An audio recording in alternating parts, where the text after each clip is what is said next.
porque eu estou fora do Brasil, já faz alguns dias. Eu vim, a princípio, buscando um tratamento médico, e é um tratamento que eu já fazia aqui, e agora eu vou pedir, inclusive, para que eu possa me afastar do cargo. Tem essa possibilidade na Constituição, acho que as pessoas conhecem um pouco mais isso hoje em dia, porque foi o que o Eduardo fez também, ele pediu uma licença, né, não remunerada. Eu gostaria de deixar bem claro que não é um abandono do país, não é desistir da minha luta, muito pelo contrário, é resistir.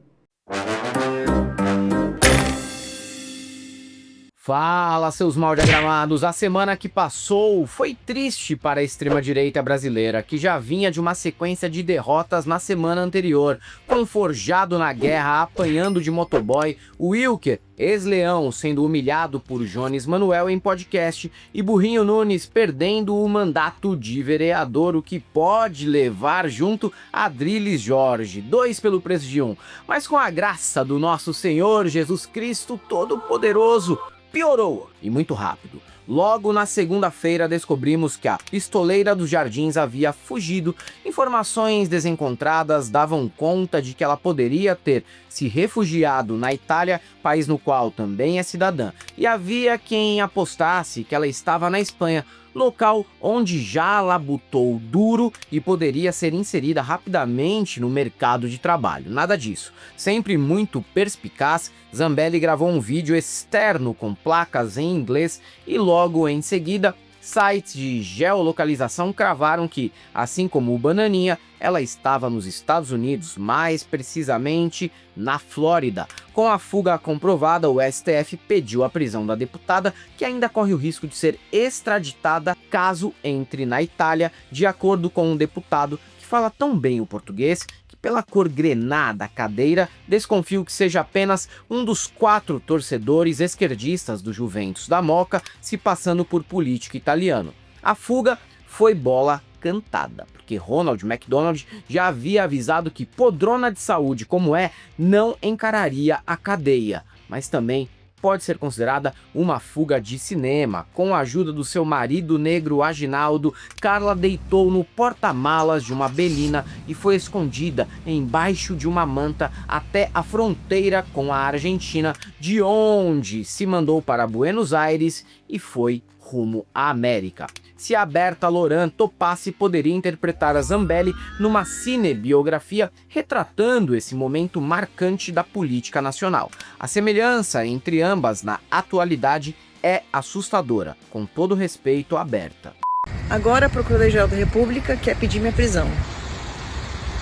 Mais uma vez o STF, a Procuradoria-Geral da República, tentando encair em algo inconstitucional. Vão rasgar nossa Constituição de novo? Carla Zambelli, deputada brasileira, condenada a 10 anos, fugiu do Brasil e agora está próxima de chegar na Itália. Não se pode usar a cidadania italiana para escapar de uma condenação.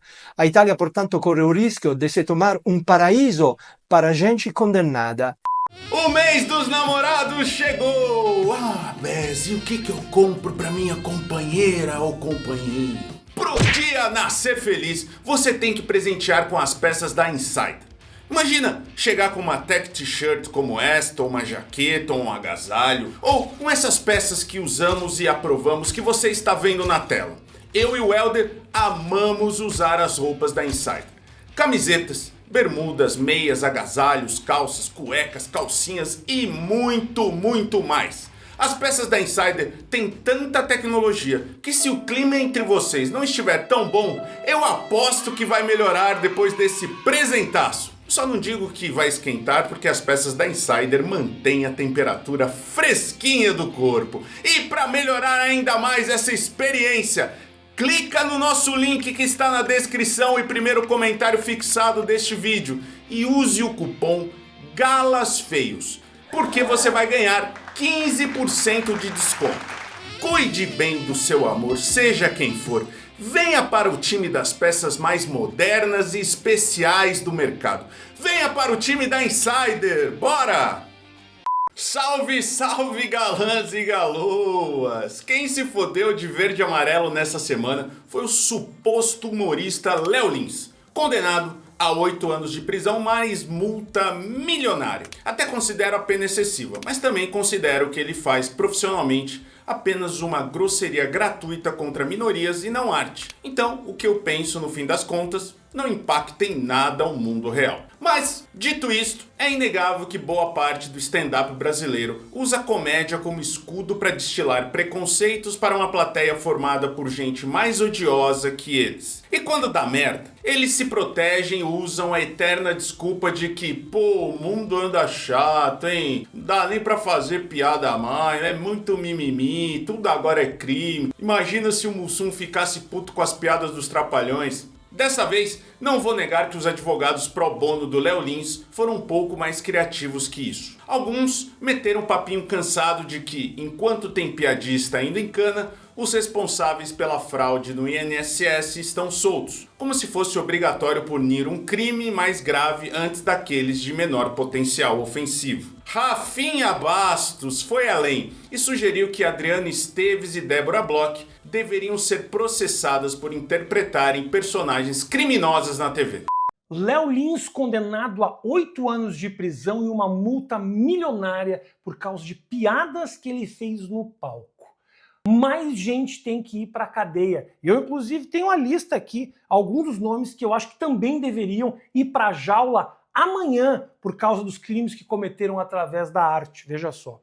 Adriana Esteves, que na novela Avenida Brasil fez aí o papel de Carminha, fez abandono de criança no lixão, olha só, assassinato, sequestro, tentativa de homicídio, adultério, estelionato e manipulação emocional. Que a prisão do Léo Lins sirva de exemplo e a gente coloque uma série de outros criminosos que se utilizam da arte para praticar atrocidades. Na cadeia, todos eles. Uau, hein? Que analogia repleta de sarcasmo. Como ninguém nunca pensou em comparar personagens de textos ficcionais com humoristas que no fim só usam humor para destilar supostas piadas que parecem comentários de adolescentes do Discord. E para finalizar, ainda apareceu do mundo dos mortos o analista político Marvel Lúcio, o carioca, reclamando de arbitrariedades e corrupção depois de servir de bobo da corte do mito durante o mandato dele. Chegou até a meter papo de que essa decisão afetaria os empregos dos brasileiros. Claro, se o Léo Lins for preso, o Brasil vai se equiparar à África do Sul e atingir instantaneamente 33% de desocupação. Uma das chantagens mais fracas que já vi.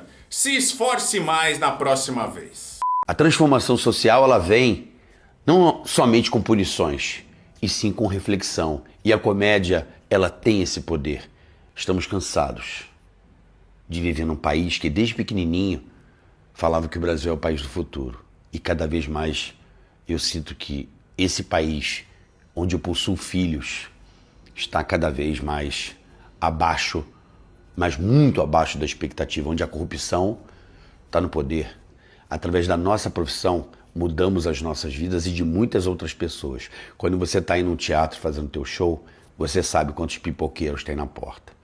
O motorista da van, a produção, a pessoa que está ali passando a roupa, a tiqueteira, a moça que limpa o teatro. São muitas pessoas que dependem hoje do humor. Então saibam que essa cruzada moral tem que acabar. Estamos cansados de arbitrariedade. Uma piada não pode valer 8 anos de prisão. Mamãe Falei é outro otário da extrema-direita que falou mais do que deveria e acabou sendo exposto ao ridículo nos últimos dias. O turista sexual de guerra e o MBL estão em uma nova cruzada. Além de perturbarem a paz em universidades públicas, agora querem criminalizar o funk carioca. O paulista não, porque a GR6 e seus funkeiros são muito próximos do Ricardo Nunes e é melhor não melindrar o prefeito. Com a prisão do Pose do Rodo, o grupo ganhou bastante conteúdo para reagir e destilar o preconceito racial e de classe inerente a esses vagabundos. Só que uma fala do Arthur Duval pegou mal. Ao insinuar que um adolescente era improdutivo e não merecia sequer estar vivo, ele recebeu o famoso cancelamentinho, teve que apagar o post e se retratar de camisa branca. Felizmente, na internet, tudo deixa rastros. Recuperaram o vídeo e, na sequência, foram atrás do moleque que ele acha não merecer respeito por não ser neurocirurgião, pianista clássico e nem violinista lírico. Com isso, descobrimos que o jovem era muito mais importante para a sociedade que o próprio Mamãe Falei e carregava sacas de verduras no Ceasa. O que me deixa mais indignado nessa fala asquerosa do cara é que o próprio não percebe que ele não está lá em condições de determinar quem é ou não improdutivo para a sociedade. Ainda mais quando Arthur Duval, mesmo em condições favoráveis, também não chegou a ser neurocirurgião ou pianista e passou boa parte da vida adulta em situações patéticas, como se vestir de bucetaço e apanhar do idoso boca aberta em Londrina. Mas é aquilo, pobre no Brasil não serve para nada. Pobre na Ucrânia, se for fácil, o Arthur quer logo todas. Que pau, o cara é nosso chefe, não tem segredo, né, irmão? Um futuro neurocirurgião, né? Você tá vendo aí um pianista clássico. No que esse cara ajuda a sociedade? No que esse cara é produtivo? No que esse cara é virtuoso? Pra batata chegar na tua mesa, ó, Arthur Duval, passa por aqui, ó, por um ombro de um trabalhador. É ele aí que tu criticou na mídia, seu fanfarrão. Ó, Arthur Duval, vem na Ceasa aqui, ó, pra tu ver a importância do moleque na sociedade. Eu errei, eu olhei esse moleque, vi ele falando que o Pose do Rodo era chefe dele, achei que ele era do crime e o tratei como tal. Então eu estou usando todas as minhas redes para pedir desculpa para esse moleque. Eu quero ir até o Ceasa, encontrar este cara para agradecer vocês dois e compensar o meu erro. Com ele, numa educação financeira, a gente vai dar um jeito de ajudar esse cara. E as boas notícias não param de chegar. Aos 45 minutos do segundo tempo, recebemos duas informações com grande potencial de gerar desdobramentos interessantes sobre polêmicas que pararam o Brasil recentemente. O gerente da loja Havana de Joinville, que foi supostamente desrespeitado pelo padre Fábio de Mello no episódio do Doce de Leite da Discórdia, está mesmo engajado em ser o próximo motorista que atropelou o Kaique Brito. E anunciou que processará a empresa e o religioso. A informação foi confirmada pelo Sindicato dos Trabalhadores em Bares da região. Jair da Rosa, que tem uma cara de coitado perfeita para atuar como vítima em uma situação assim, alegra que o Padre Gato é responsável por gerar repercussão negativa ao jogar a culpa da confusão nas costas dele. No aguardo agora de mais um vídeo do Padre Timelo olhando de soslaio para a câmera enquanto age de forma mais passivo-agressiva que o Romeu Zema. Outro fato que envolve a justiça é ainda mais inusitado. Alexandre Correia foi condenado por ter se chamado de corno. Quem moveu o processo foi o próprio chupando pau de Eduardo Guedes, alegando ser inverídica a informação de que teria iniciado um relacionamento com Ana Hickman enquanto ela ainda era casada com o empresário. A indenização estipulada é de 60 mil e a decisão do juiz é um desses clássicos instantâneos do nosso judiciário. Abre aspas. O fato de o réu se autodenominar de corno em veículos de imprensa implica não só comentário autodepreciativo, mas também ofensa ao autor do processo, o novo marido da ex-mulher do réu. Afinal, a conduta de iniciar relacionamento com mulher casada é socialmente reconhecida como incorreta, iníqua e desabonadora. Que sirva de alerta a cambada de safados que assistem esse canal, hein? Nem a justiça gosta de comedor de casada. Meu amigo! O terceiro mandato do Lula tem sido assim. Numa semana, ele fala alguma atrocidade típica de tiozão sem freio e, para se redimir, na semana seguinte, age como o Nine do Velho Testamento e a gente perdoa. Desta vez, ele lançou duas brabíssimas e incontestáveis. Uma delas é óbvia, mas todos têm medo de dizer. Israel acusa todo e qualquer crítico do genocídio na Palestina de antissemitismo, o que é uma maneira de blindar qualquer observação negativa sobre os crimes que os judeus vêm cometendo historicamente no Oriente Médio para dominar Gaza. Também aproveitou para jogar uma isca para o Eduardo Bolsonaro. Como o 03 se lançou oficialmente como candidato a presidente em 2026 na capa da revista Veja, Lula considerou o Poca Pica como adversário no ringue presidencial e o chamou de lambe-botas do Trump. Eduardo caiu fácil no bait e rebateu a fala do presidente, confirmando que ele é mesmo um lambe-botas, ao terminar o vídeo pedindo que Deus abençoasse a América antes de abençoar o Brasil. Mais submisso aos Estados Unidos só se tivesse com um mastro de bandeira norte-americana enfiada no meio do rabo. O que está acontecendo em Gaza não é uma guerra, é um exército matando mulheres e crianças. É isso que é uma prática antipatriótica. Um cidadão que é deputado renuncia ao seu mandato, pede licença ao seu mandato para ir ficar tentando lamber as botas do Trump e de assessor do Trump pedindo intervenção na política brasileira. Ele só é presidente porque a administração Biden interferiu nas eleições do Brasil conforme confessou. O terrorismo é o que ele está fazendo agora com os pobres, que não conseguem nem comprar uma caixinha de ovo. Mas no ano que vem, ele vai ser aposentado da vida pública brasileira. Se Deus quiser, a gente vai ter um Bolsonaro de volta à presidência. Deus abençoe a América, Deus abençoe o Brasil. Em Mato Grosso, os vereadores federais e os prefeitos blogueirinhos também fazem sucesso. Abílio Brunini, que se elegeu prefeito de Cuiabá após atuar como humorista na Câmara de Deputados por 2 anos, além de arquiteto, agora atua como médico freestyle. O prefeito recomendou que as UPAs não concedessem atestados para pacientes com classificação verde. De acordo com o presuntinho pantaneiro, a decisão fez uma revolução instantânea e reduziu em 30% a ocupação de algumas unidades de saúde, dado que ele levantou se baseando em apenas um dia de levantamento. Como se isso fosse suficiente para atingir uma conclusão estatística séria. A gente fez um grande milagre. UPA do Leblon. Caiu 30% o número de atendimentos. Ontem diminuiu 20% o número de atendimentos. Está vazio, UPA do Leblon. O nosso enfrentamento a essa cultura do outro estado curou muita gente. Na era da lacração municipal, no entanto, qualquer frágil viés de confirmação serve mesmo para reforçar narrativas. E do Mato Grosso vem um dos casos mais escabrosos da semana. O vereador Thiago Bittencourt, do PL de Canaraná, foi preso acusado de estupro de vulnerável e armazenamento de material de pornografia infantil. No entanto, na extrema-direita não se ouviu um pio sobre isso. O que Lúdio Cabral, do PT, fez questão de reforçar, já que no estado do Centro-Oeste um fenômeno paulistano se repete. Parlamentares estão mais interessados em comentar a prisão do Pose do Rodo, afinal tem que manter os engajamentos nas redes, né?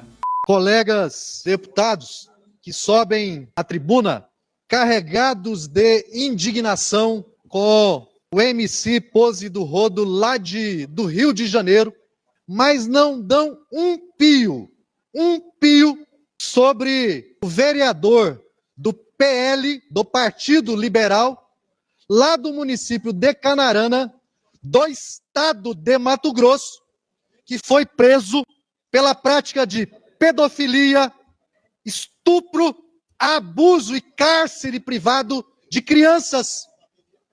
Contra isso, nenhuma indignação de certos colegas deputados estaduais que costumam até usar o nome de Deus em vão aqui no parlamento para falar de Deus, pátria, família e liberdade. Mas é natural que as lideranças de direita se calem quando viram vidraça. Isso, na melhor das hipóteses. O normal em casos assim é aparecer um elemento da direita para reclamar de atitudes que eles abusam consistentemente, mas quando é contra eles, deixa de valer, vira apelação.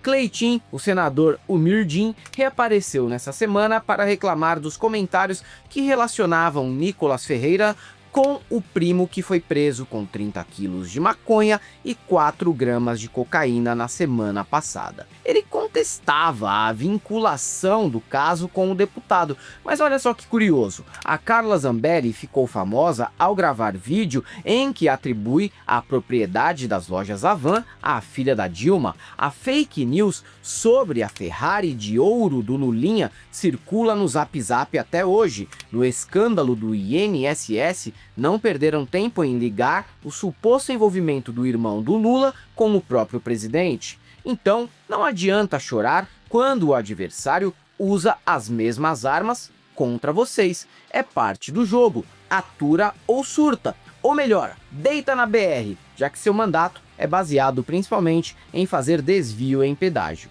Olha isso aqui, ó. Primo de Nicolas Ferreira é preso com mais de 30 quilos de maconha em Minas Gerais. O que me chama a atenção é um bando de canalhas fazendo vídeo agora para querer vincular o Nicolas numa situação dessa. Isso aí não define o Nicolas, isso só define quem são vocês. Um bando de invejosos, de cretinos, de canalhas. Ah, os patriotários, eles não se cansam de nos presentear com os conteúdos mais melancolicamente satisfatórios há quase 10 anos. Muitas vezes chega a ser triste, mas tal qual um comportamento de Scania carregada de nova skin, atraindo populacho para realizar saques no meio de uma estrada, trata-se de uma tragédia humana em que é impossível tirar os olhos, tamanha fascinação que causa. Uma mulher maranhense resolveu se mudar para Santa Catarina. Até aí, tudo bem, acredito. O problema foi o choque que ela tomou ao notar que por lá não era bem-vinda. Sim, mais uma vez estamos diante de uma pessoa que caiu na fanfic que a direita é unida em qualquer parte do país. Quando já sabemos que, se você não tiver as características desejadas para esse grupo, será considerado menos que um humano, apenas visto como um animal que só serve como mão de obra mal remunerada e para continuar a eleger os políticos que defendem os interesses dos direitistas mais endinheirados. Uma coitada que criou expectativas que não se concretizaram, idealizou e romantizou todo o povo de um estado e terminou sendo vista como mais mulher que vive de Bolsa Família. Triste, mas meio que se foda. Agora, eu vou relatar para o Brasil, para as pessoas que estão querendo vir para Santa Catarina, como é o negócio aqui. Para vocês dizerem, eu vim, mas ninguém me contou nada. Vou falar. Eu sou de direita, sou patriota. Eu era assim, o povo catarinense para mim era o povo, o pessoal de direita, o pessoal sou coisa. Pode ver minhas redes sociais, tudo é de direito, tudo é Bolsonaro, tudo é isso, beleza. E é pra gente iniciar aqui, porque quando a gente discorda, tu és petista, tu é aquilo. Tu é do Pará, vocês são Bolsa Família, você já vem, aí não querem generalizar. Querem humilhar, mas não querem generalizar. Depois querem ser tratados como pessoas educadas, que pra mim, a maioria, são estúpido e rude. E pronto, acabou, se doa quem doer. Fala, Matias! Fala, maldiagramados. Que saudade de vocês. Você vai no jogo festivo do Neymar? Claro que vou. Quero ganhar deles. Você vai jogar? Você foi convidado por quê? Você é bolsominion agora? Chamei, mas ganhei uma granina. Preciso de dinheiro para ir na praia. Ele pagou pra você ser um dos parças? Porque você faz sucesso. Eu tenho meu valor para as publis também. Que coisa, hein? Você vai jogar com o Pablo Marçal, Vai jogar com o Renato Cariani. Pretende derrubar todos eles dando carrinho. O Neymar nem preciso derrubar. Tá bom, Matias, depois não pergunta por que você não volta mais aqui, tá bom? Que fique esse recado bem dado. Eu sempre volto. As pessoas me amam. Se você chegou até aqui, gosta do nosso canal, já sabe o que deve comprar na Insider para fazer seu amor mais feliz. Também nos apoie aqui na descrição e no primeiro comentário fixado. Tem o nosso Seja Membro, tem o nosso Apoia-se, tem também o nosso Pix, nosso PayPal e conta corrente. Você também nos siga nas outras redes sociais, Instagram, TikTok e Facebook. Se você é um desses que considera o que Léo Lins faz humor refinado, eu só tenho uma coisa pra te dizer. Não passarão.